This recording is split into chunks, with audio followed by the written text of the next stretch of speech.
A busy Wednesday at Belize's oldest police precinct began with a moment of celebration for 20 dedicated police officers whose hard work, leadership, and communication skills did not escape the attention of their superiors in the past month. Corporal Darrell Usher was one of 10 officers recognized by Assistant Commissioner Edward Broster and his deputy, Assistant Superintendent Juanito Cocom. He was one of 4 officers from Rural Eastern Division, based in Hattieville, who stopped a group of teen runaways and would-be burglars from escaping with almost $4,000 in stolen goods. They had some kids that escaped from the youth facility at Mile 21, and while officers, myself and other officers were in pursuit of them and managed to detain them, we found out that they were in a vehicle, which earlier that morning, a female came in and reported a burglary, and it was in the same area that we found the kids.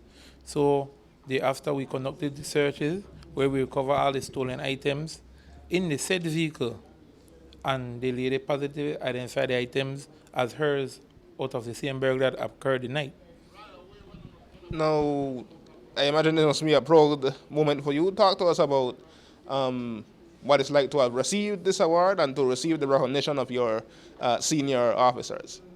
Well, it's a good feeling because it shows you that your work is not being going unseen, and it motivates you to motivate others who work along you to show them that if they go out and do a good job, that they will be recognized. The strike teams are a recent creation of the department, actively roaming Belize city streets, looking to stop crime in progress and remove instruments of crime from causing harm.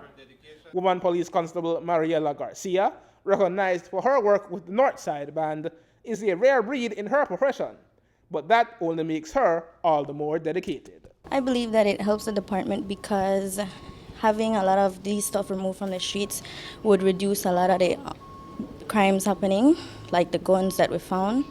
It would reduce the men them from, or even from them trying to do attacking someone at the time, then we could remove that before they do it, so it's almost like prevention. You may recognize now Sergeant of Police Gino Peck from his run-in with the law over firearms found under his bed a few years ago.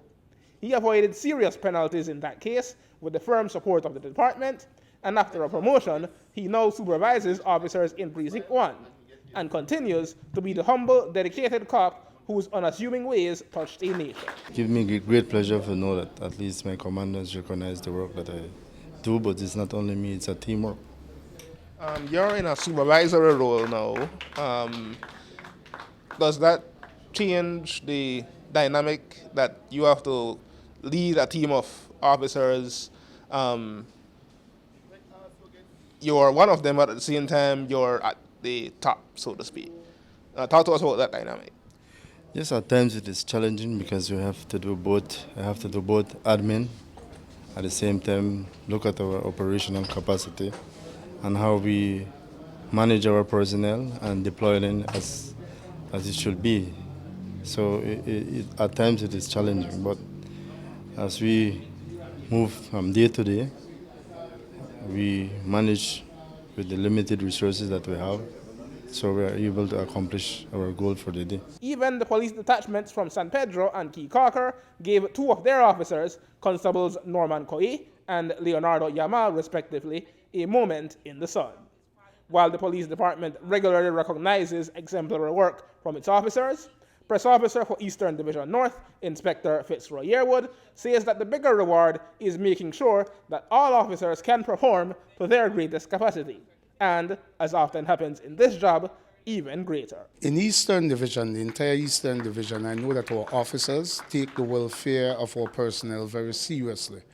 And a happy camper will give you great results. So it is very important that when these officers come to work, they are equipped with whatever they need, the logistics that they need to go out there and perform. And we try our best to not only reward them on one day of the month or one officer of the month, but we try to reward them on a daily basis, especially because of their apprehension effort. We try our best to make them comfortable. If you notice, they're well uniformed for the various units that they work. We try our best to provide them with all the equipment that they need. And even myself go out there and try to take pictures of them on the job that we use for our own archives, or sometimes I share it with the media. We try to keep them happy. In order for an officer to perform well, you have to keep that officer happy at all times. Aaron Humes reporting for News 5.